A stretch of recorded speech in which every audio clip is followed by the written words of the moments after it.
For millennia, nearly every civilization practiced slavery, making it the backbone of economies worldwide, from the bustling markets of Mesopotamia to the grand estates of Rome, from the dynasties of China to the empires of the Americas.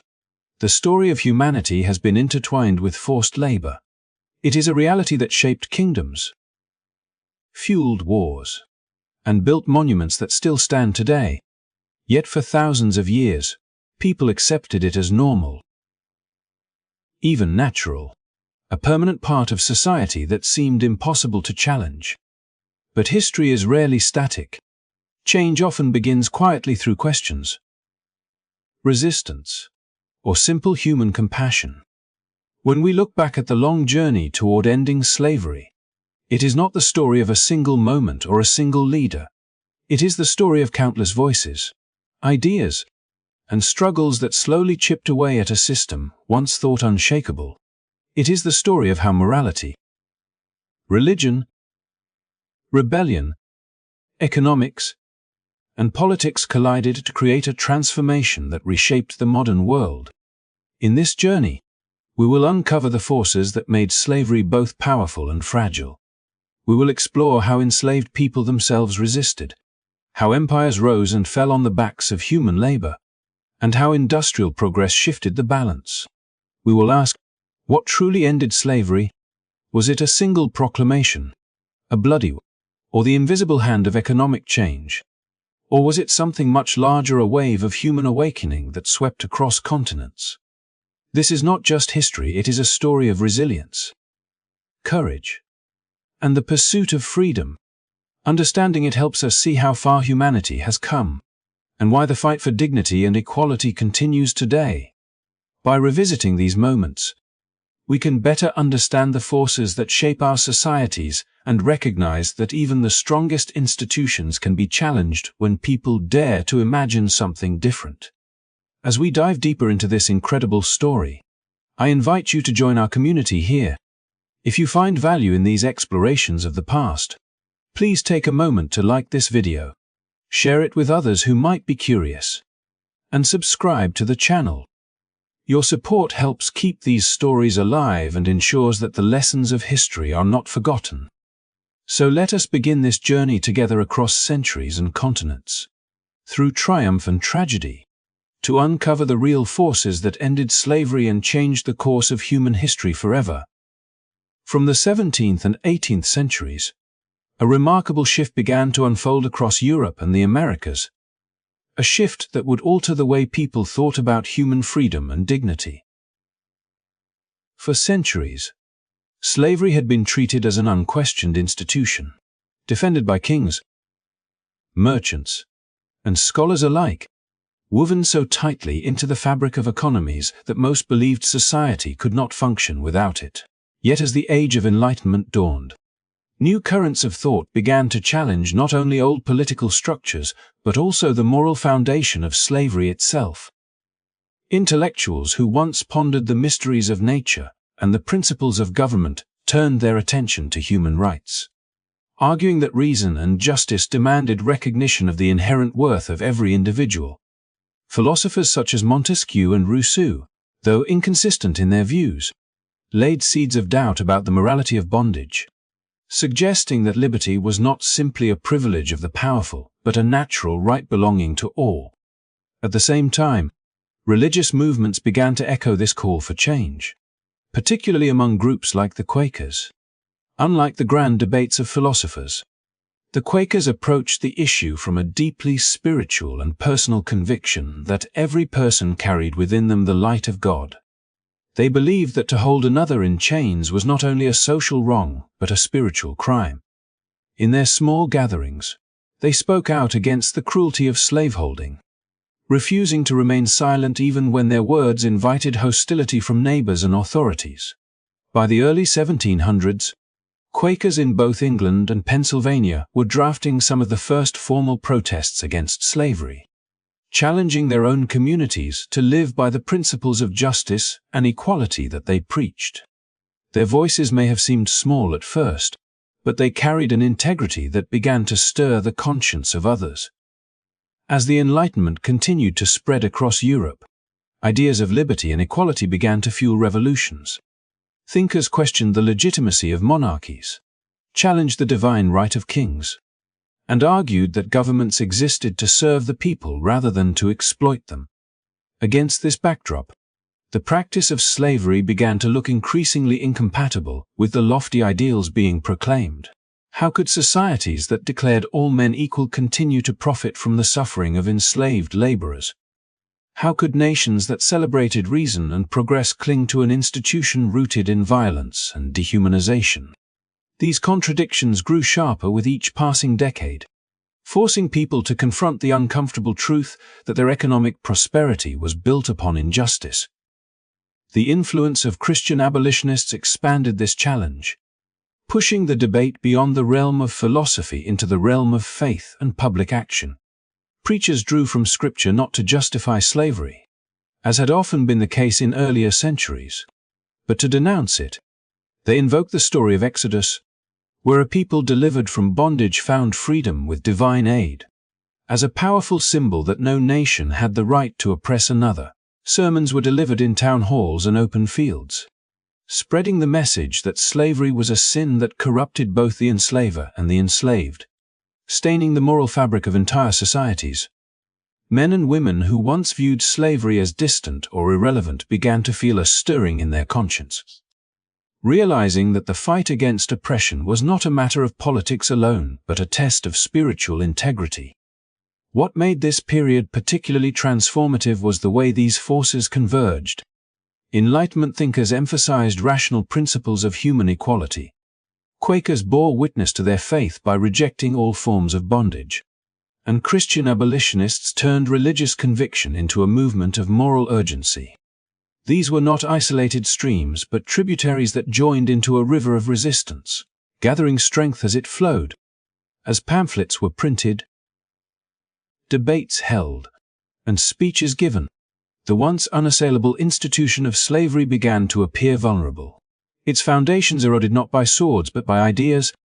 For the first time in millennia, societies began to envision a future where slavery might not be the bedrock of civilization but a relic of a darker past. Of course, the road ahead would not be simple. For every voice raised in protest, there were powerful interests determined to silence them. The transatlantic slave trade was enormously profitable, fueling the wealth of nations and individuals alike. Merchants in ports from London to Lisbon, plantation owners in the Caribbean, and financiers across Europe all had reasons to resist any challenge to the status quo. Yet the voices of reformers persisted, fueled by the belief that moral truth, once spoken, could not easily be erased. Stories of the horrors of the Middle Passage, accounts of cruelty on plantations, and the testimonies of those who had escaped enslavement all gave vivid reality to the arguments being made. Ideas were no longer abstract. They were tied to flesh and blood experiences that could not be ignored. The Enlightenment promised a world guided by reason, but it was the combination of reason with faith and compassion that truly gave momentum to the abolitionist cause. By the late 18th century, campaigns to end the slave trade were gaining strength. Petitions were reaching parliaments, and voices once dismissed as radical were becoming part of mainstream debate. What began as whispers in small religious gatherings and intellectual salons had become a chorus calling for change. This period was not the end of slavery, but it was the turning point where humanity began to imagine its end, and once that possibility was imagined, it could never be forgotten. In reflecting on these centuries, it becomes clear that the power of ideas should never be underestimated. Slavery had endured for thousands of years because it was accepted as natural. But the moment people began to question that assumption, its permanence was broken. The 17th and 18th centuries remind us that revolutions of the mind and spirit can be as powerful as revolutions fought on battlefields, and that lasting change often begins with those who dare to ask questions others fear to voice. Movements led by Quakers and evangelical Christians turned abolition into a spiritual mission, one that transcended ordinary politics and took on the weight of divine calling. And in doing so they transformed what had once seemed a hopeless minority cause into a force capable of shaking governments and reshaping societies. The earliest murmurs had already begun with Enlightenment thinkers, and with the small but steadfast testimonies of Quakers, who insisted that every soul carried the light of God. Yet in the late 18th and early 19th centuries those murmurs became a resounding chorus as evangelical revivals swept through Britain and North America, igniting a new kind of moral passion. Preachers who once spoke of personal salvation now expanded their vision to include collective sin, urging their congregations to see slavery not as a distant problem, but as a stain that corrupted entire nations. They declared that tolerating bondage was incompatible with the Christian duty to love one's neighbor. And their words rang with urgency because they were not framed merely as political arguments, but as questions of eternal consequence. This infusion of faith into the movement gave abolition an emotional power that abstract philosophy alone could not achieve. Sermons thundered in packed chapels, drawing farmers, artisans, and merchants into a shared conviction that they bore responsibility to act. What might have remained a debate among elites spilled into the streets and homes of ordinary people. Congregations who once measured their piety by prayer and charity now began to measure it by their willingness to stand against injustice. And the energy of revivalism, with its emphasis on heartfelt conviction and personal transformation, naturally lent itself to the cause. Men and women who had never before engaged in political affairs now found themselves signing petitions, boycotting sugar grown on slave plantations, or donating their meager savings to support abolitionist printing presses. The movement ceased to be the concern of a few reformers and instead became a mass campaign, fueled by the sense that every believer had a role to play in the redemption of society. The Quakers, who had been among the first to denounce slavery, became crucial organizers of this new energy. Their networks allowed them to mobilize across regions, and their reputation for integrity gave weight to their appeals. By combining their long tradition of moral witness with the evangelical fervor of the time, they helped shape abolition into a movement that was at once rational, spiritual, and deeply practical. They drafted petitions by the thousands, flooding parliaments with evidence that ordinary people opposed the trade in human beings. Their emphasis on nonviolence and peaceful persuasion made their campaign distinctive.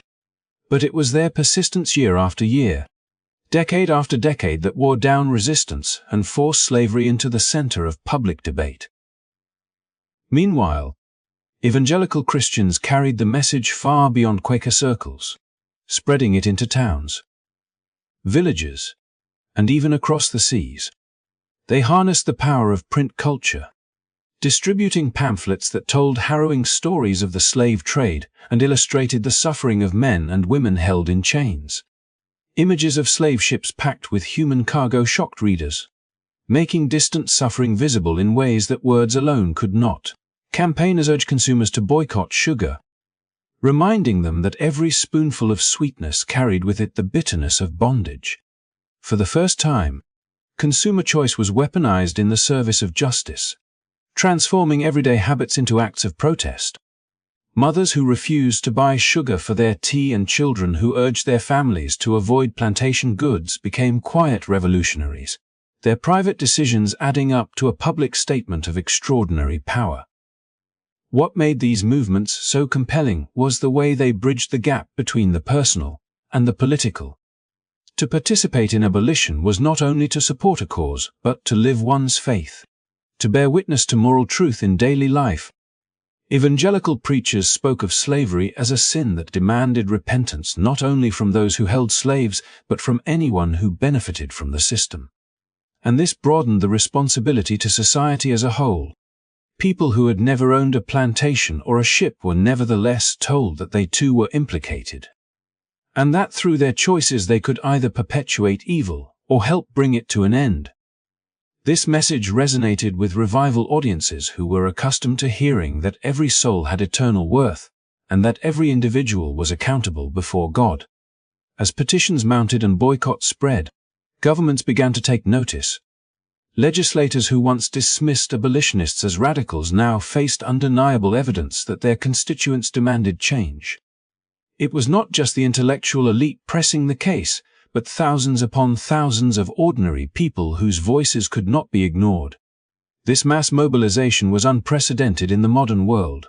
Never before had such a large segment of the population been engaged in a sustained campaign for moral reform. The spiritual energy of revivalism had been harnessed into political activism, proving that faith could be a powerful catalyst for social transformation. The story of these movements is not merely one of petitions signed or products avoided, but of hearts awakened and imaginations stirred. By framing abolition as a spiritual mission, Quakers and evangelical Christians gave people a vision of a different world, a world where the cries of the enslaved were heard and answered, where nations could cleanse themselves of guilt, and where faith could be measured not only in worship but in justice. The power of that vision was contagious, spreading across boundaries of class and geography, binding together people who might never have met, but who shared the conviction that freedom was a sacred right. In looking back, it is clear that without this spiritual dimension, the abolitionist movement might never have achieved such momentum. Enlightenment philosophy provided the intellectual foundation, but it was the moral fire of religion that carried the cause into the hearts of millions. The petitions, the boycotts, the mass campaigns all were expressions of a belief that God demanded action, and that no Christian could remain neutral in the face of suffering. These campaigns showed that great change often comes not only from leaders or laws, but from the collective determination of ordinary people acting out of conviction. It was in chapels and kitchens, in petitions signed by trembling hands, and in cups of unsweetened tea that the revolution against slavery gained its strength. And it was through this blend of faith and activism that the dream of abolition moved from possibility to inevitability.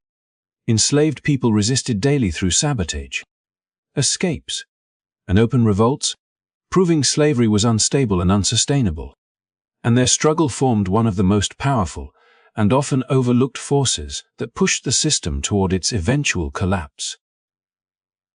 For centuries, defenders of slavery argued that the institution was secure, that enslaved men and women were submissive by nature, and that societies could rely indefinitely on their labor. Yet the lived reality was far different. Beneath the surface of plantations, mines, and households, resistance smoldered constantly, expressed in countless small acts that disrupted the machinery of bondage. Tools were broken, crops were neglected, work was slowed in subtle ways that frustrated overseers and undermined profits. These actions may not have carried the drama of great uprisings, but they revealed the unending determination of enslaved people to assert control over their lives, even within the confines of oppression. The very need for chains, whips, and constant surveillance was itself evidence that slavery was never truly stable. For if it had been, such measures of control would not have been required. Escape was another form of defiance that shook the confidence of slaveholders and inspired hope among the enslaved. Each individual who fled carried with them not only their own chance at freedom, but also a message to others that escape was possible, that captivity was not destiny. Networks such as the Underground Railroad in North America or maroon communities hidden in the Caribbean and South America offered refuge and solidarity, forming parallel societies that stood as living proof that alternatives to slavery could and did exist. Stories of successful escape spread rapidly, feeding the imagination of those still bound and sowing fear among those who profited from their labor. Every runaway disrupted the economic logic of slavery, depriving owners of both capital and control, and every recaptured fugitive bore scars of both punishment and defiance that testified to the enduring human refusal to be reduced to property. Open revolts, though dangerous and often brutally suppressed, sent shockwaves through entire empires. The Haitian Revolution at the close of the 18th century remains the most dramatic example, when enslaved men and women rose up against French rule and, through years of struggle, created the first black republic in the modern world. That victory reverberated far beyond the Caribbean, inspiring the enslaved in other colonies while terrifying slaveholders who realized their own power rested on fragile ground. Lesser-known uprisings, from the Stono Rebellion in South Carolina to revolts in Jamaica, Barbados, and Brazil, carried the same message: that slavery could not be sustained without constant violence to suppress those held within it. For every revolt that history recorded, there were countless others planned in secret, whispered in the quarters, imagined in the hearts of those who longed for freedom.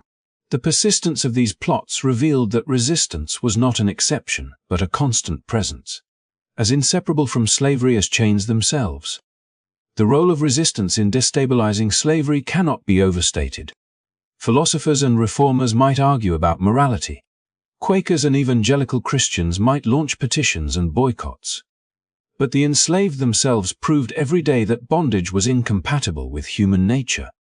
Their refusal to submit completely eroded the legitimacy of the institution from within, reminding the world that freedom was not a gift to be bestowed, but a right that could be claimed. The courage of those who resisted also gave abolitionist movements powerful evidence to present before the public.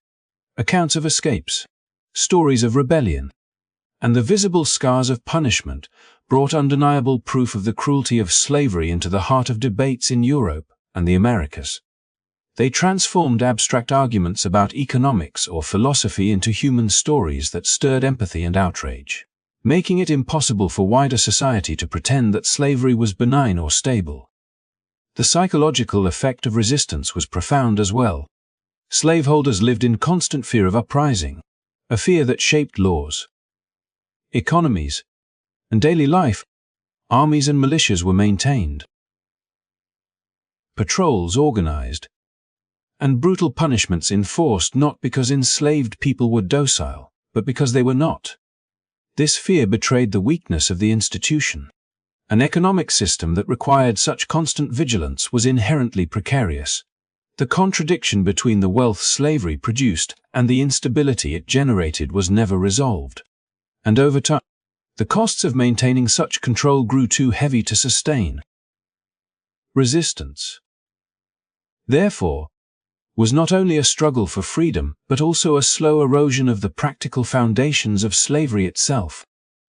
In connecting this to the broader currents of the 18th and 19th centuries, it becomes clear that the fight against slavery was not waged only in parliaments or pulpits, but in the fields, the ships, and the hidden corners of the world where enslaved people asserted their will.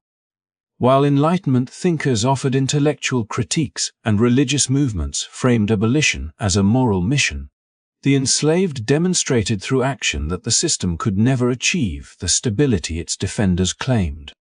Every act of sabotage, every night of plotting escape, every uprising was part of a great, ongoing revolution that weakened slavery from within while reformers pressed it from without. The convergence of these forces, ideas, faith, and resistance made the end of slavery not only possible but inevitable. Looking back, it is tempting to focus only on the great speeches of abolitionists or the political decisions of leaders.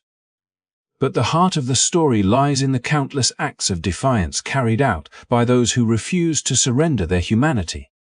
They were not passive victims waiting for liberation.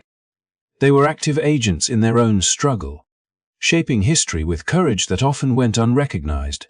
Their resistance gave moral authority to abolitionist campaigns, proved the instability of the institution to its defenders, and inspired generations who would continue to fight for justice long after legal emancipation was achieved.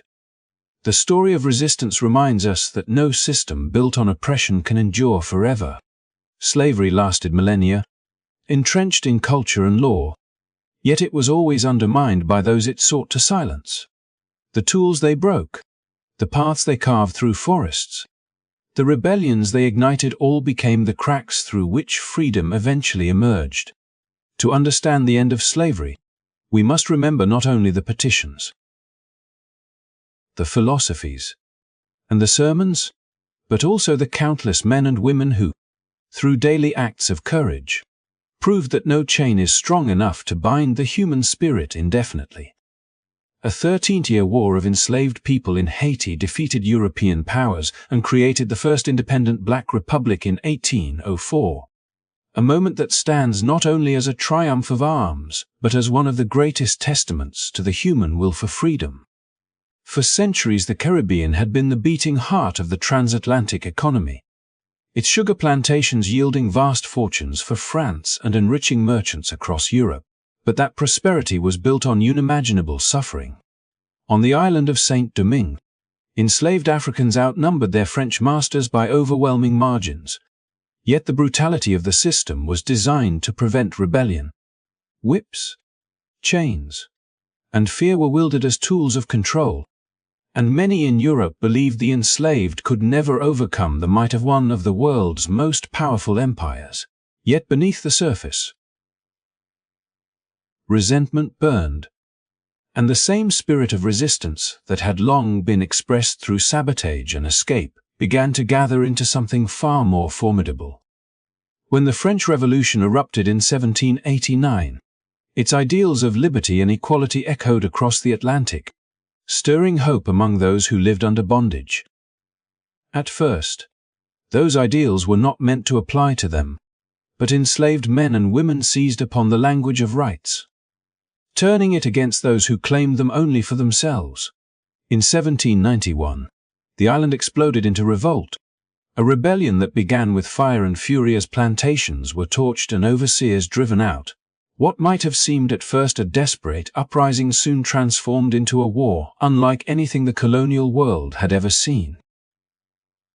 The enslaved, many of whom had been warriors in Africa before their capture, drew on their knowledge of strategy and endurance to wage a campaign that would eventually bring down European powers. The conflict stretched over 13 brutal years, drawing in not only French forces but also the armies of Spain and Britain, both eager to seize the rich colony for themselves. Yet time and again, the rebels, led by extraordinary figures such as Toussaint Louverture, Jean-Jacques Dessalines, and Henry Christophe, outmaneuvered their enemies. Louverture in particular demonstrated a genius for both strategy and diplomacy, forging alliances when necessary, outwitting generals trained in the great academies of Europe, and maintaining discipline among his forces. The war was not a straight path to victory. It was marked by shifting alliances, betrayals, and devastating losses. But through it all, the determination of the rebels never wavered. Their cause was not for political reform or better treatment, but for total freedom, and that clarity of purpose gave them a strength their enemies lacked. The Haitian Revolution was more than a military struggle. It was a profound declaration that slavery was neither natural nor permanent, that enslaved people could rise not only to resist but to govern.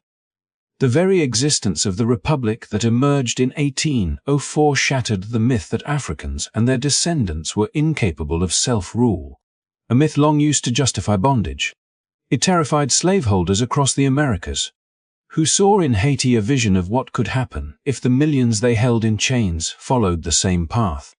It also inspired enslaved people elsewhere, showing them that victory, though costly, was possible.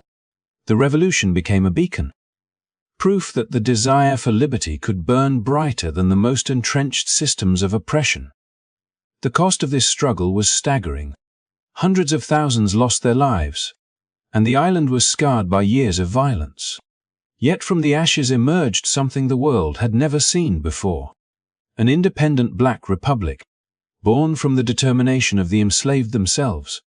Unlike revolutions in Europe or the Americas, which were often led by elites, this was a revolution from below, carried by those who had been treated as property, and who refused to remain so. Their achievement was unmatched in scope, for they not only won freedom but built a nation on its foundation. In doing, they forced the world to confront the contradictions between ideals of liberty and the reality of slavery. The implications of Haiti's victory rippled outward. In France, Napoleon abandoned his ambitions in the Americas, selling vast territories to the United States in the Louisiana Purchase, reshaping the geopolitics of a continent. In Britain and Spain, the fear of similar uprisings influenced colonial policies and accelerated debates about the future of slavery. In the United States, leaders sought to suppress news of Haiti, fearing it would embolden their own enslaved populations. Yet the message could not be contained. The revolution became both a warning and an inspiration, a reminder that oppression could not last forever. When we place the Haitian Revolution alongside the petitions of Quakers, the sermons of evangelical Christians, and the daily resistance of enslaved people elsewhere, we see how all these forces intertwined. While philosophers debated and reformers campaigned, the people of Saint-Domingue proved through their sacrifice that the institution of slavery could be toppled not only by words or boycotts, but by arms. That freedom was not merely an idea, but a reality that could be fought for and won. Their struggle illuminated the fragility of slavery, showing that it required constant violence to maintain, and that once that violence was met with equal determination, the system could not endure. The story of Haiti's revolution is therefore not separate from the broader history of abolition but central to it. It gave moral strength to those who argued for the end of slavery, offered a living example to those still in bondage, and struck fear into those who sought to defend the trade. Above all, it demonstrated the truth that the enslaved were not passive objects of history but its makers, capable of reshaping the world through their courage. To remember Haiti is to remember that the end of slavery was not granted from above but demanded from below, by men and women who refused to accept chains as their fate. Their republic, born in 1804, stood as both a victory and a challenge, proof that freedom could be seized and a reminder to all nations that no system of oppression is beyond the reach of human determination. In the wake of Haiti's triumph, the flames of resistance spread far beyond the borders of that small Caribbean nation, echoing across plantations, valleys, and port cities in places like Jamaica, Brazil, Cuba, and many other corners of the Americas. The Haitian Revolution had sent a powerful signal that slavery was neither invincible nor permanent, and wherever enslaved people toiled under the sun, whispers of freedom began to grow into collective defiance. For plantation owners and colonial officials, the nightmare of Haiti seemed poised to repeat itself, and those fears were not unfounded. The 19th century became a period of mounting uprisings that would steadily weaken the institution of slavery, proving that enslaved populations would not remain passive, no matter how tightly the system tried to bind them. In Jamaica, where enslaved Africans vastly outnumbered their overseers, discontent had long simmered, but by the early 1800s it erupted into organized resistance.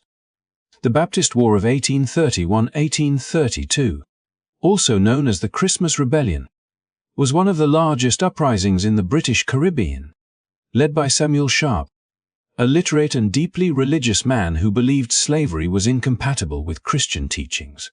The rebellion began as a peaceful strike, but quickly escalated into a massive revolt involving as many as 60,000 enslaved people.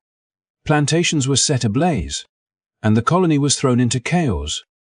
Though brutally suppressed within weeks, the uprising had an irreversible political impact. The sheer scale of the rebellion made it clear to the British Parliament that slavery in the Caribbean could no longer be sustained. The rebellion hastened the passage of the Slavery Abolition Act of 1833, a law that officially freed nearly 800,000 enslaved people across the empire. In this way, Jamaica's uprising was not merely a local act of defiance, but a catalyst for abolition across the British world. Across the Atlantic in Brazil, the largest importer of African captives in history, resistance took many forms.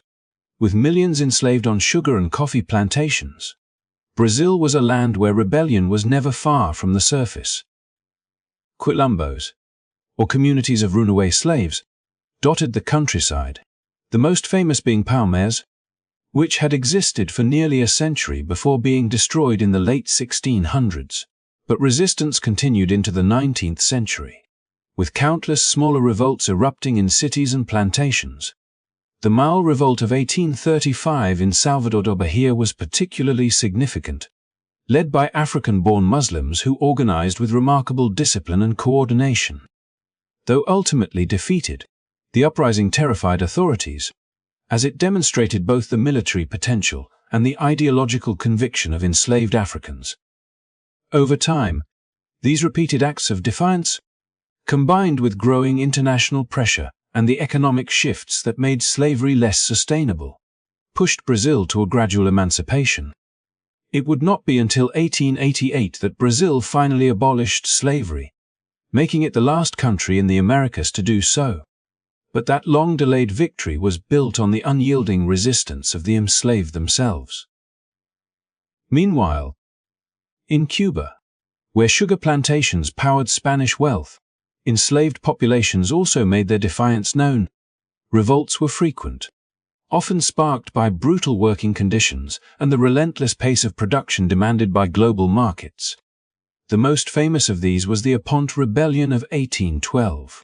Led by José Antonio Aponte, a free black carpenter and former soldier who organized both free and enslaved people in a conspiracy to overthrow colonial rule and end slavery. Though the rebellion was crushed and Aponte executed, the uprising revealed the depth of unrest in Cuba and the ability of enslaved and free black communities to collaborate in seeking liberation. Later in the century, during Cuba's long wars for independence, enslaved men were promised freedom in exchange for military service, accelerating the collapse of slavery as both political and military pressures mounted against the Spanish crown. By 1886, Cuba had abolished slavery, but it was the unrelenting pressure of uprisings and resistance that forced the issue to the forefront. These revolts, though often met with terrible reprisals, shared a common thread. They made slavery increasingly costly to maintain, not only in terms of economics but in terms of political stability. Each rebellion chipped away at the illusion that the system was sustainable, reminding governments and elites that enslaved people were not passive laborers but human beings willing to risk everything for freedom. These uprisings also reshaped public opinion in Europe and the Americas. News of fires raging in Jamaican plantations or coordinated revolts in Brazilian cities spread quickly through newspapers, pamphlets, and political debates, fueling abolitionist arguments and convincing even skeptics that slavery was an unstable foundation for any society. It is important to see how these uprisings connected to the larger forces already at work: the spiritual mission of abolitionists, the economic changes of the industrial age, and the moral reckoning brought about by Enlightenment ideas. While Quakers and evangelical Christians were petitioning parliaments, enslaved men and women were asserting their own agency, showing through action that freedom was not a gift to be granted but a right to be claimed. Their revolts gave urgency to abolitionist campaigns, supplying undeniable evidence that slavery was not only cruel but ungovernable. And when governments weighed the costs of maintaining the system, military expenditures, constant fear of rebellion, the disruption of trade, they began to see that abolition, however reluctant, was the more pragmatic choice. Thus, the uprisings in Jamaica, Brazil, Cuba, and elsewhere were not isolated explosions of anger. They were part of a broader, interconnected struggle that made the world take notice. They forced societies to confront the truth that no system of domination could endure indefinitely when its very foundation resisted it every day. Just as Haiti had shown that freedom could be won through revolution, these revolts underscored that the fight for liberty was ongoing, spreading across oceans and generations. They stand as proof that enslaved people were never passive victims of history, but active participants in shaping it, bending the arc of justice with their courage and determination. As revolts spread across the Americas and abolitionist voices grew louder in parliaments and pulpits, another force was reshaping the world, one that would prove just as decisive in bringing slavery to an end: the rise of industrial capitalism and the transformation of economies through wage labor.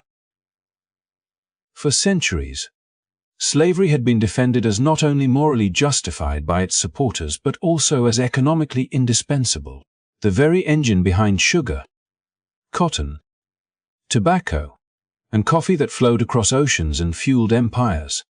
Yet, as the 18th century gave way to the 19th, the logic that had upheld the system began to unravel, not because the suffering was finally acknowledged by all, but because new economic models made slavery less practical and increasingly obsolete. The Industrial Revolution, beginning in Britain and then spreading outward, marked a turning point. Machines powered by steam and later electricity could produce at scales unimaginable in earlier centuries. Textile mills in Manchester, iron foundries in Birmingham, and shipyards along the Clyde River demanded not bound laborers working in fields but a mobile, urban workforce that could be hired, dismissed, and redeployed according to the needs of capital. Waged labor proved to be far more flexible and efficient for industrial economies than the rigid ownership of enslaved people tied to land. The speed of production, the capacity for innovation, and the possibility of scaling up industries made slavery look increasingly outdated, a relic of an agricultural world unable to keep pace with modern growth.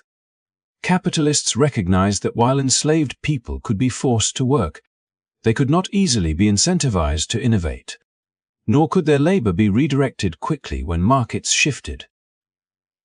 In contrast, a wage laborer could be enticed with pay, compelled by the need to survive in an urban setting, and replaced if they resisted.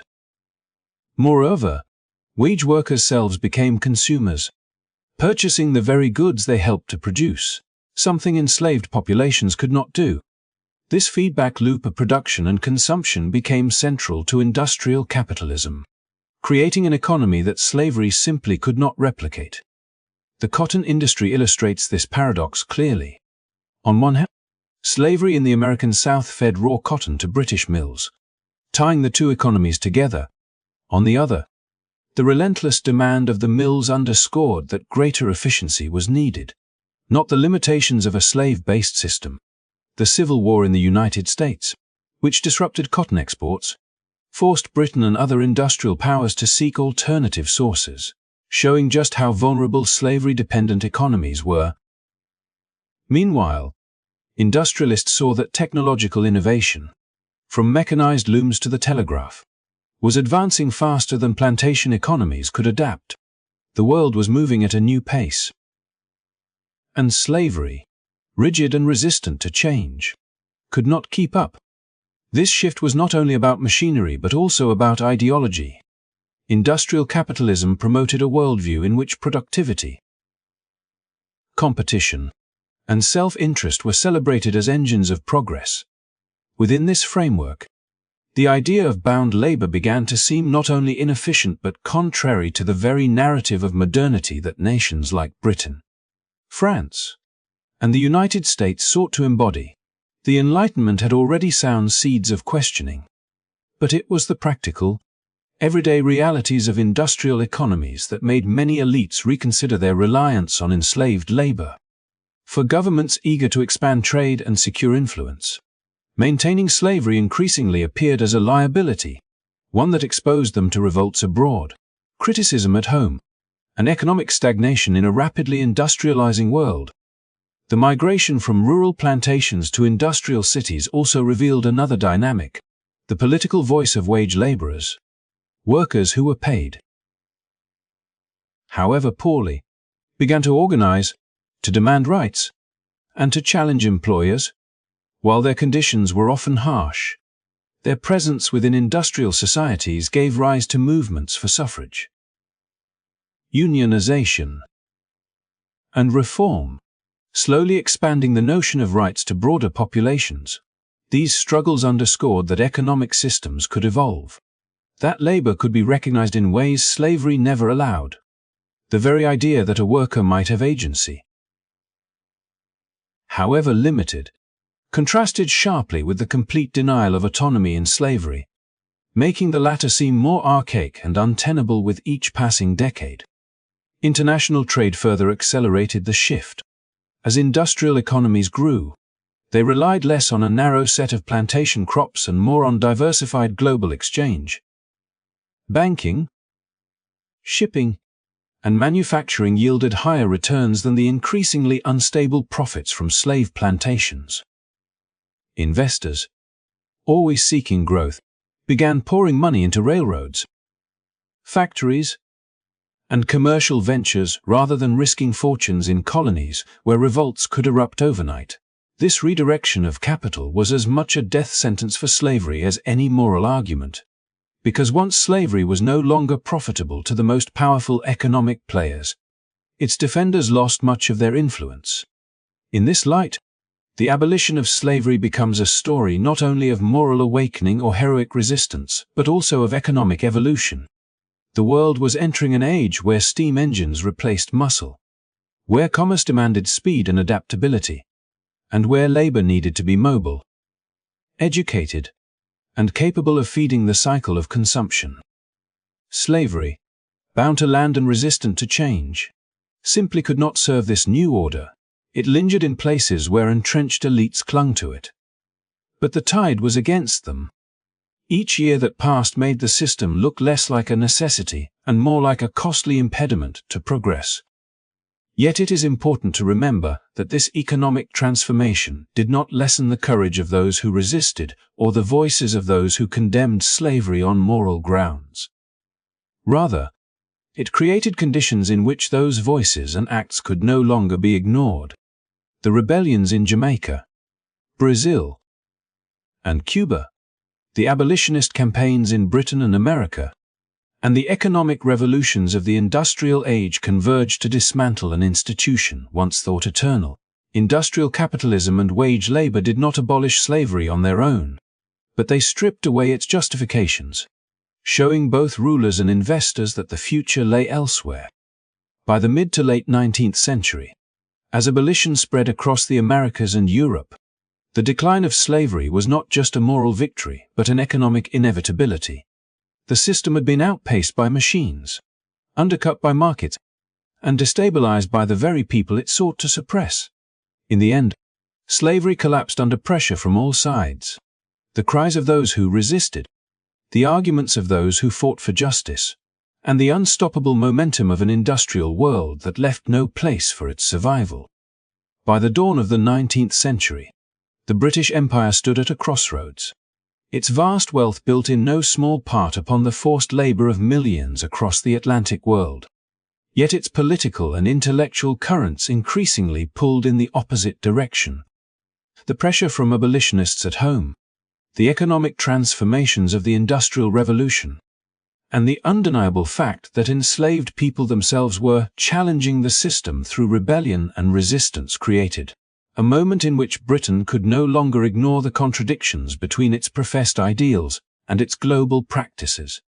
In 1807, Parliament took the decisive step of banning the transatlantic slave trade, a measure that did not immediately abolish slavery itself but struck at the arteries that sustained it. Ships that once carried shackled human beings across the ocean were now prohibited by law, signaling a shift in imperial policy and setting a precedent for other nations to follow. This act was not merely symbolic, it required enforcement, and Britain possessed the naval power to make it real. The Royal Navy, already the most formidable maritime force in the world, turned its strength toward suppressing the trade it had once protected. Squadrons patrolled the African coast, intercepting vessels suspected of carrying enslaved people, freeing captives when possible, and seizing ships to deter others, though imperfect and often criticized for inconsistency. This effort marked the beginning of a new era in which the might of an empire was wielded, at least officially, in the service of dismantling rather than perpetuating human bondage. The very tools of imperial dominance, warships, treaties, and international diplomacy were now directed toward an ideal that only decades earlier had seemed utopian. Yet the campaign did not stop with the trade. Within Britain itself, the voices of abolitionists grew louder, fueled by moral conviction, religious fervor, and the mounting recognition that slavery was incompatible with the values the nation increasingly claimed to represent. Petitions flooded Parliament, boycotts of slave-produced goods gained traction, and the stories of formerly enslaved people, published and widely circulated, gave human faces to a cause that could no longer be dismissed as abstract. The convergence of public opinion, activism, and shifting economic priorities created an atmosphere where inaction became politically untenable. By 1833, Britain took the monumental step of passing the Slavery Abolition Act, ending the practice throughout most of its empire. It was a sweeping decision, freeing hundreds of thousands of men, women, and children in colonies across the Caribbean, Africa, and Asia. The measure did not arrive without compromise. Planters were compensated for their losses, and freedom was phased in through systems of apprenticeship that often resembled the very structures they were meant to replace. Still, for all its limitations, the act was a landmark, signaling that slavery was no longer to be tolerated under the British flag. The effects of this decision rippled outward.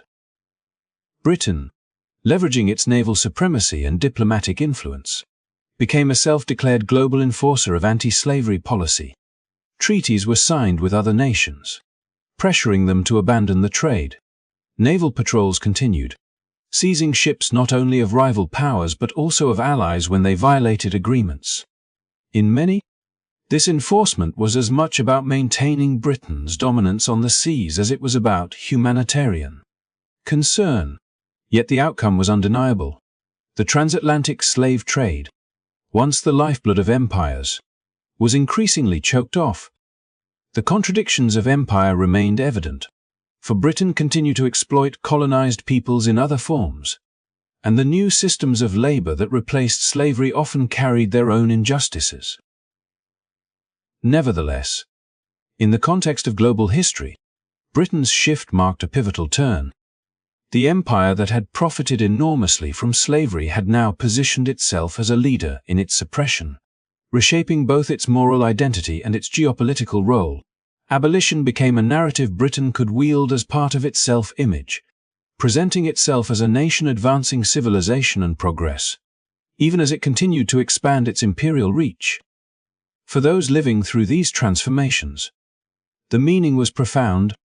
In Caribbean plantations where generations had known nothing but bondage, freedom, however imperfect and delayed, was now a legal reality.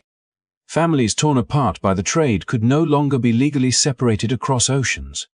The very notion that slavery was natural or eternal had been broken, replaced by the recognition that empires could change course and that the efforts of abolitionists, rebels, and ordinary people could shift the trajectory of history.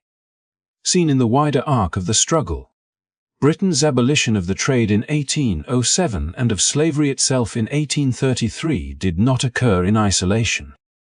It was connected to the Enlightenment debates that questioned human bondage, the religious movements that made abolition a moral mission, the revolts in places like Haiti and Jamaica that proved the enslaved would not remain passive, and the industrial shifts that made slavery less central to economic life. Britain's actions were both a product of these currents and a catalyst for further change. When the Royal Navy intercepted a slaver on the high seas, or when Parliament ratified a treaty pressing another nation to abandon the trade, the ripple effects reached across continents, reinforcing a global momentum toward abolition. The story of Britain's transformation from a leading profiteer of slavery to a force against it is not one of simple redemption. It is a story marked by paradox, compromise, and self-interest intertwined with genuine moral conviction. But it is also a story that demonstrates how powerful institutions, when pressed by activism, resistance, and changing economic realities, can pivot in ways that once seemed unimaginable. The empire that once carried shackled bodies across the Atlantic would now declare itself the guardian of freedom. A shift, however imperfect, changed the course of global history and pushed humanity further along the path toward ending one of its most entrenched systems of exploitation. In the United States, the end of slavery did not arrive as the result of a single speech or decree, but through the violent collision of two worlds whose differences could no longer be reconciled. For decades, the Republic had struggled with the contradiction at its heart. a nation founded on liberty and equality that simultaneously upheld human bondage as the foundation of its wealth. The tension between free and slave states grew steadily sharper, tested by commerces in Congress, inflamed by new territories opening in the West, and made unbearable by the voices of abolitionists who demanded that the promise of the American Revolution apply to all. What began as debate turned into confrontation, and what might have remained a festering political question ultimately exploded into the most devastating conflict in the nation's history, the Civil War. The North and South had developed along divergent paths. In the South, vast plantations relied on enslaved labor to grow cotton and tobacco, crops that enriched not only local elites, but also fed the textile mills of Britain and the industrial centers of the North. In contrast, the North had embraced a more diversified economy built around wage labor, industry, and commerce, a system that increasingly saw slavery as both a moral failing and an economic rival. This divide was not only about labor but about identity. For the South, slavery was defended as a way of life, a structure intertwined with family, culture, and status. For the North, particularly as abolitionist movements gained strength, slavery appeared as a betrayal of the nation's founding principles and a barrier to its progress. Every attempt at compromise, whether the Missouri Compromise, the Compromise of 1850, or the Kansas-Nebraska Act, only delayed the inevitable. With each new measure, tensions deepened, violence flared, and the gulf widened. Enslaved people themselves fueled the crisis by escaping to the North, aided by networks such as the Underground Railroad, exposing the instability of the institution and enraging Southern leaders who demanded the return of their property. The publication of narratives by those who had escaped, alongside fiery speeches from abolitionists like Frederick Douglass and William Lloyd Garrison, forced the American public to confront the brutal realities many preferred to ignore.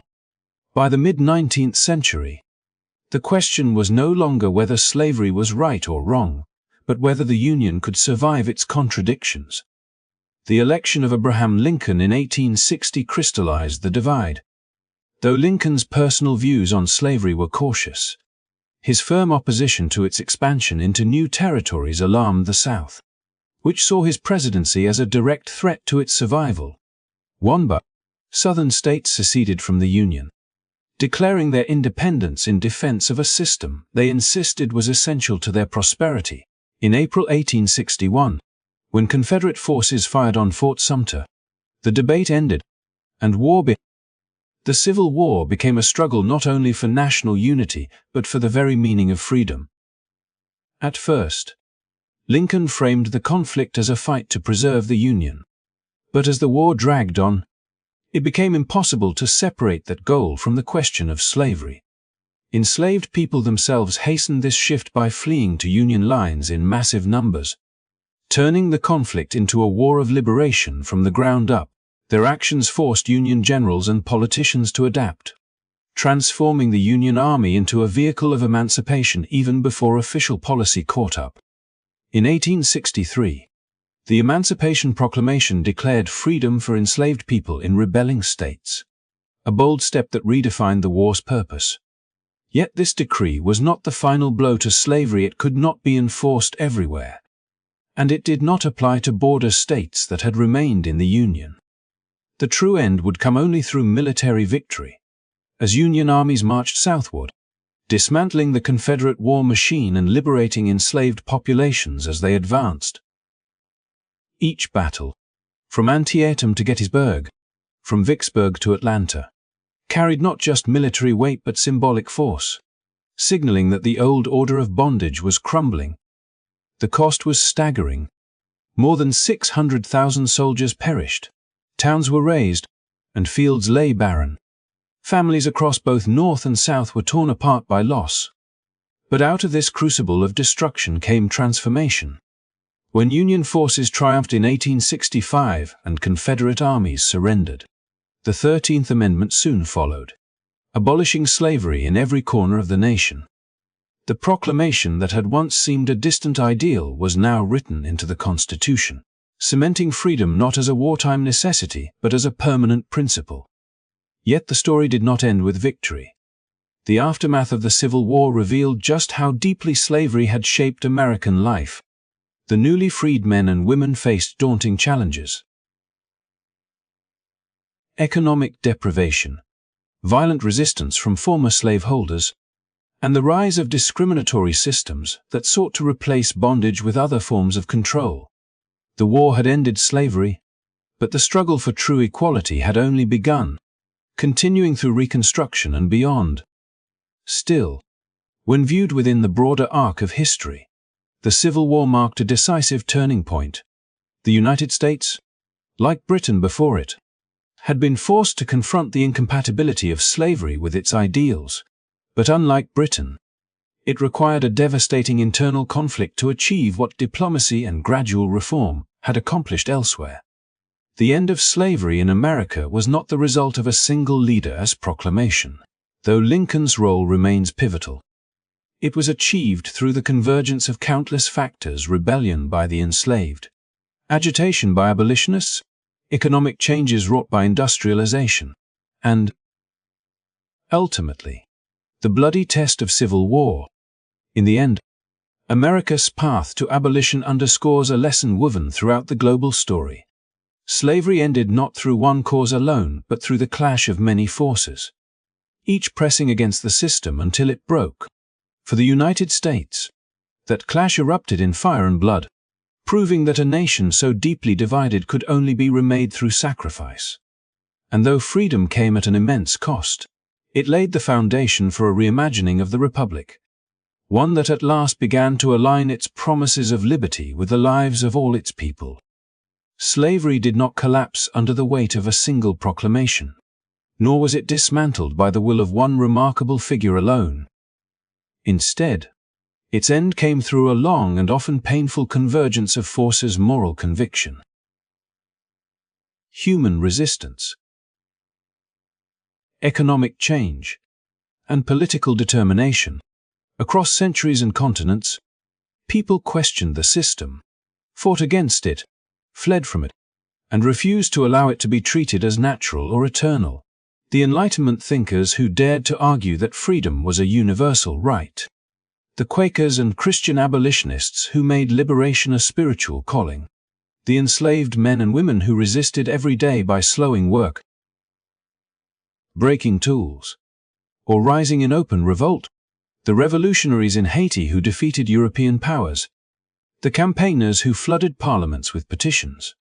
The industrialists who proved that new economies could thrive without chains. And the soldiers who bled on battlefields from Virginia to Vicksburg. All of these threads wove together into the fabric of abolition. What emerges from this long history is the recognition that no institution, however deeply entrenched, is immune to challenge. Slavery once appeared unshakable, as old as civilization itself, upheld by kings and empires, sanctified by custom, and justified by profit. Yet the combined pressure of conscience, rebellion, and changing times proved that even systems stretching back millennia could be broken. The fall of slavery reminds us that progress is rarely linear and never easy. It comes from the clash of ideas, the courage of the oppressed, and the willingness of societies to redefine themselves in light of higher ideals. But to say slavery ended is only part of the truth.